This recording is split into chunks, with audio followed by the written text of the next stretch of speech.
और ये किस वक्त पे आपको ये दावत दी जा रही है, खुसूसी दावत आज ये और ज़्यादा अहम क्यों है? क्योंकि मुल्क के हर तबके के लिए इस वक्त ये समझने की ज़रूरत है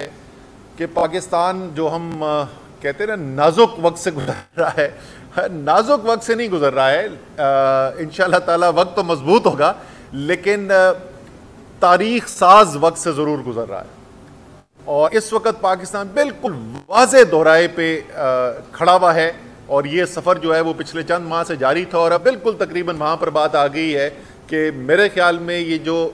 हफ्ता है, ये हफ्ता जिसमें हम बैठे में और ज़्यादा से ज़्यादा अगले हफ्ते जो है पाकिस्तान के मुस्तकबिल की सिमत का तयन होने वाला है। एक तरफ पाकिस्तान के ऊपर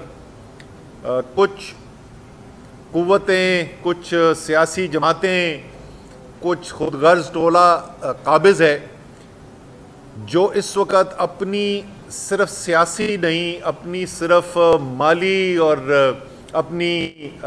चुराई हुई दौलत की जंग नहीं लड़ रहा, बल्कि पाकिस्तान किस किस्म का होगा उसकी जंग लड़ रहा है।